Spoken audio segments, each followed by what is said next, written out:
అవునండి. జై శ్రీరామ్.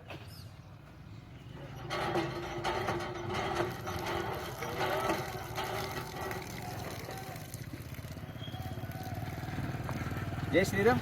నా పేరు తోట రామకృష్ణ. కాకినాడ జిల్లా ఏలేశ్వరం మండలం పరిమితడ గ్రామంలో దేవుడి మాన్యం వద్ద ఈ కొండపై సత్యంతల్లి అమ్మవారి దేవాలయం నిర్మించాం. అమ్మవారిని కొలువై ఉన్నారు. అమ్మవారికి వచ్చే భక్తుల కోసం ఇక్కడ నీళ్లు అవసరం కాబట్టి వారికి నీళ్ళు కావాలని చెప్పి దాన ధర్మ చారిటబుల్ ట్రస్ట్ వారిని అడగగా వారు ఇక్కడ బోరు కొట్టించారని, పెద్ద బోరు ఇద్దామని.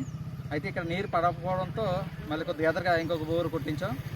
అయితే ఇక్కడ నీరు కొట్టినప్పుడు పడలేదు, కానీ తర్వాత నీటి ఊట రావడంతో ఇక్కడికి వచ్చే భక్తులు దాహం తీర్చడానికి, అలాగే కాళ్ళు చేతులు కడుక్కోవడానికి భక్తులకు ఉపయోగపడుతుందని చెప్పి చేతి పంపు వేయించాలని చెప్పి అనుకున్నాం. దానికి దాన ధర్మ వెంకట గారిని అడిగితే వారు దాతల సహాయంతో, అంటే ఆ దాతలు మంతెన సత్యనారాయణ వర్మ గారు, అలాగే వారి శ్రీమతి శృతి గారు, వారి పిల్లలు చిరంజీవి విహాను, చిరంజీవి ఆర్య, వీరి ఆర్థిక సహాయంతో ఇక్కడ ఈ చేతి పంపు వేయించామండి. ఈ చేతి పంపు సగం పని పూర్తయింది, మిగతా పని చుట్టూ గొట్టు కట్టి ఇక్కడ ఆ బోర్కి దిమ్మ కట్టి ఇవన్నీ చేయించి మళ్ళీ ఒక వీడియో పెడతాం. ఈ బోర్కి సహాయం చేసిన దాతలకు ధన్యవాదాలు.